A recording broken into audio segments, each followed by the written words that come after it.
दोस्तों नमस्कार, मैं संजय शर्मा। आप देख रहे हैं 9 PM में आज हमारे साथ विशेष मेहमान हैं। किसान आंदोलन की मेन कड़ी हरियाणा के किसान नेता गुरनाम सिंह चढ़ूनी, उनसे करेंगे आज हम सीधी और तीखी बात। जानेंगे कि मौजूदा समय में किसान आंदोलन को वो कहाँ खड़ा हुआ देखते हैं। चढ़ूनी जी, आपका स्वागत है। जी बहुत धन्यवाद।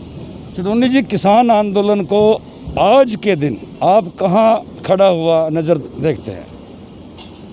देखिए, आज के टाइम में तो अगर कहें तो ये ब्रेक कह लीजिए, ना आगे ना पीछे जी। लेकिन ये है कि हम इसको तब तक लड़ेंगे जब तक हम ये आंदोलन जीत नहीं जाते। उसमें समय का सवाल नहीं है, समय उसमें कुछ भी लगे, कितना ही भी लगे, लेकिन आंदोलन जारी रहेगा। चढ़ूनी साहब, कोरोना का समय चल रहा है। इस कोरोना महामारी के दौरान देश के हालात आप देख रहे हैं। ऐसे में सरकार की तरफ से ना तो आप लोगों से कोई बातचीत की जा रही और ना ही किसानों के प्रति ध्यान। मेरा आपसे सवाल है, क्या किसानों को इस देश की सरकार ने सिर्फ मरने के लिए छोड़ दिया है? क्या किसान इस देश के नागरिक नहीं हैं? आप क्या मानते हैं? देखिए, केवल किसानों को नहीं, इस सरकार ने इस देश की जनता को मरने के लिए छोड़ दिया। मरने के लिए नहीं बल्कि मारने के लिए तैयार हैं, ये कह लीजिए। अब आप देखें, कोरोना को ये कहते हैं कि बड़ी महामारी है, और आप देख रहे हैं कि हॉस्पिटलों में जगह नहीं बची है, शमशान घाटों में जगह नहीं बची है। और आप ये देखिए कि गैस नहीं है, ऑक्सीजन नहीं है मरीजों के लिए। 1 साल से ज़्यादा कोरोना को हो गया, और इस 1 साल से ज़्यादा के पीरियड में ऑक्सीजन नहीं पैदा कर सके, अस्पतालों में बेड नहीं पैदा कर सके। हम कह रहे हैं अस्पताल नहीं बना सके, अरे हम कह रहे हैं कॉलेजों में पड़े हैं, आपके पास खाली पड़े हैं, स्कूल खाली पड़े हैं, उनमें अस्पताल बना दो। इनके पता लगा डॉक्टर भी छुट्टी पे रहते हैं। और बड़े जुल्म की बात, बिल्कुल जिसको अत्याचार, जिसको कसाई हत्था हम कह सकते हैं, कि ऑक्सीजन ब्लैक, आदमी को सांस से मर रहा है, वो कह रहे हैं हम दब देंगे अगर तू ज़्यादा पैसे देगा। सांस तेरे को तब देंगे अगर तू ज़्यादा पैसे देगा। टिक्का ब्लैक, टिक्का तेरे को जब देंगे जब तू ज़्यादा पैसे देगा, वरना मर। और हमारी सरकार मूक दर्शक बनी हुई है। मोटरसाइकिल पे 2 लड़के बैठते हैं ना, तो सरकार डंडे मारती है, लठ मारते हैं, वीडियो बनाते हैं, सबके पास डालते हैं, आतंक फैलाते हैं। लेकिन ये जो सिलेंडर ब्लैक कर रहे हैं, जो टिक्का ब्लैक कर रहे हैं, किसी को पिट्टा चौक पे पकड़ के किसी के ऊपर मुकदमा बनाया, कोई जेल में डाला, कहाँ मर गई सरकार।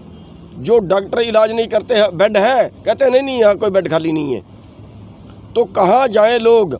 हम ये कहते हैं कि इस सरकार को, पहले हम सुनते थे महापुरुषों से कि शरीर मर जाता है, आत्मा कभी नहीं मरती। लेकिन इन बीजेपी वालों की शरीर जिंदे हैं, जिंदे जी इनकी आत्मा मर गई है। शरीर जिंदे हैं, आत्मा मर गई है।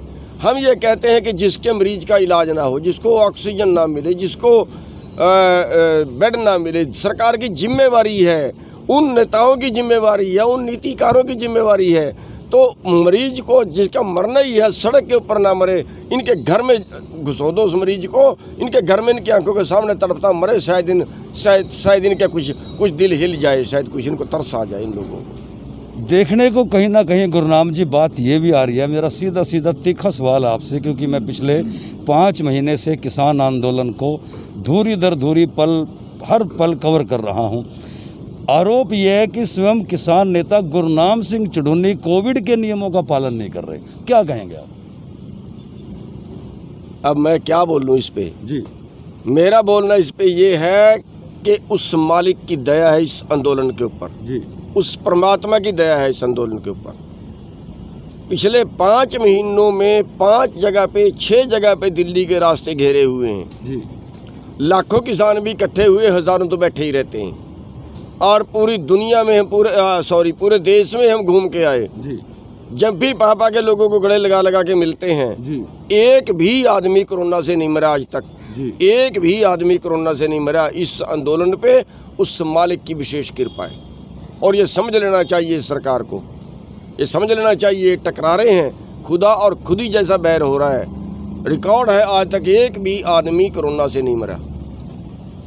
वैसे हम ठीक है, हमने कहा ठीक है आप टिक्के लगाओ तो हम लगवा लेंगे, कोई बात नहीं, लगवा रहे हैं लोग वहाँ जी। और अपने से जितना बनता है उतना कर रहे हैं लोगों के लिए। मतलब अगर आप ये कहें कि मैं उसका उल्लंघन कर रहा हूँ, तो मैं ये मानता हूँ कि ये इस आंदोलन के ऊपर, इन किसानों के ऊपर उस मालिक की विशेष कृपा है। इनका कुछ नहीं होगा, वो मालिक बचाएगा। दिल्ली को लेकर के लगातार देश में कयास चल रहे हैं कि किसानों का जो संसद कूच का ऐलान था, भविष्य में क्या आपकी योजना है, मतलब क्या नीति बनाई है? देखिए, अभी तो जैसे कोविड का हुआ है, इसमें अगर हम कुछ करेंगे भी तो देश के बुद्धिजीवी, देश के लोग, देश की सरकार, देश का मीडिया वो बदनाम कर देगा हमारे आंदोलन को, जैसे तबलीगियों को किया था। इसलिए हम कोई मौका नहीं देना चाहते उनको। इसलिए आज के टाइम में कोई बड़ा प्रोग्राम ऐसा कोई हमने अभी तक रखा नहीं है कि जिससे सरकार को या लोगों को ये कहने का मौका मिले कि देखो ये गलत कर रहे हैं। तो गुरनाम जी, मेरा आपसे आखिरी सवाल है, कोरोना महामारी के दौरान आप किसान भाइयों को, देश की जनता को और विशेषकर सरकार को क्या संदेश देना चाहेंगे? देखिए, हम ये संदेश देना चाहते हैं कि हम कोरोना से भी लड़ेंगे, हम सरकार से भी लड़ेंगे। हम 3 चीज़ों से मर सकते हैं, एक भूख से, एक कोरोना से, तीसरा सरकार मार दे। घर पे रहेंगे तो भूख से मरेंगे, क्योंकि हमारा रोजगार छिन रहा है। हमारी जो आने वाला वक्त है वो बहुत बुरा है। हमारा रोजगार छिन रहा है। ये ज़मीन का टुकड़ा हमारे पास था, इससे हम रोटी खा रहे थे। अमीर तो हम नहीं बन रहे थे, लेकिन हमारा ज़िंदगी चल रही थी, हमें रोटी मिल रही थी। वो रोटी भी छिनेगी, तो हमारी रोटी छिनेगी। रोटी के लिए तो लड़ना ही पड़ेगा। दूसरा, अगर हम बीमारी से मरते हैं, अगर हमें सरकार मारती है, तो फिर हम अपने धरने में मरना ज़्यादा पसंद करेंगे। तो और लोगों को हम ये कहना चाहते हैं कि अब उनके काम निपट गए हैं, ज़्यादा से ज़्यादा लोग धरनों पे पहुँचे। नहीं तो कोरोना काल में आप दिल्ली क्यों बुला रहे हैं बॉर्डरों पे, जब आपने स्वयं ये मानना है कि सरकार या मीडिया या बुद्धिजीवी आप लोगों को बदनाम कर सकते हैं यदि आप दिल्ली की तरफ कूच करते हैं? अगर दिल्ली में ना रहे तो ये थोड़े रह गए, फिर ये लठ मार के भी उठाएंगे। इसलिए हम लोगों को कह रहे हैं कि ये लठ मार के उठाएं, उससे पहले आप आ जाओ। तो मेरा सवाल यहाँ एक और बनता है, किसान खासकर गुरनाम सिंह चढ़ूनी पुलिस के लठों से कब से डरने लगा? नहीं, डरने का सवाल नहीं है जी। मेरे पे तो डरने लगा? मेरे पे तो 40-45 मुकदमे दर्ज कर दिए, 2-3 दिन पहले फिर कर दिया। अब आपके सामने बोल रहा हूँ, शायद फिर कर दे। और एक पत्रकार आप जैसे सवाल पूछ रहा था, मैं कह रहा था कोरोना है ही नहीं, एक मुकदमा उस पर भी दर्ज कर दिया। तो ये तो, लेकिन आप लठों से कब से डरने लगे? नहीं, लठों से नहीं डरते, बिल्कुल नहीं डरते।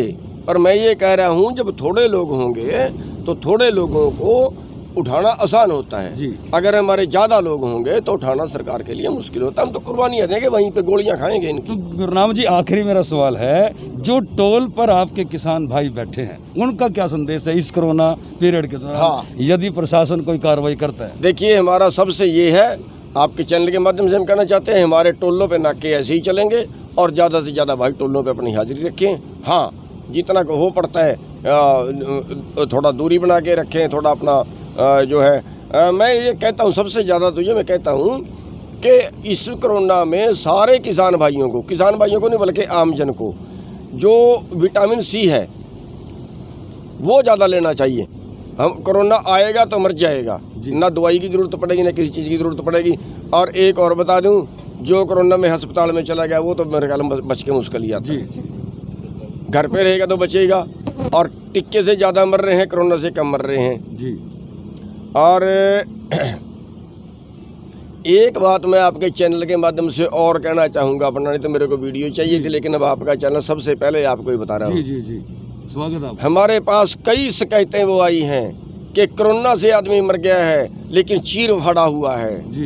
उसके कफन से उसको लपेट के दिया गया है कि इसको हाथ मत लगाना, कोरोना का है, लेकिन बाहर खून आ रहा है। वो खून कहाँ से आया? इसका मतलब ये है कि बहुत से लोगों को ये डाउट है कि उस चीर फाड़ करके पुर्जे निकाले जाते हैं आदमी के। और मैं ये कहूँगा सबको, जिसका मरीज कोरोना से मरे उसको खोल के जरूर देखे, और अगर कहीं उसकी चीर फाड़ होती है तो कत्ल का मुकदमा दर्ज होना चाहिए उन डॉक्टरों के ऊपर। ये और ध्यान रखें सही भाई। तो आप सुन रहे थे गुरनाम सिंह चढ़ूनी को, जिनसे हमारी सीधी बात हुई, आंदोलन को लेकर के भी हुई, सरकार के मुद्दे को हुई और कोरोना महामारी को लेकर के भी हुई। हालांकि उन्होंने कहा है कि किसान जो है गाइडलाइन का पालन जरूर करें, लेकिन आंदोलन ऐसे ही जारी रहेगा।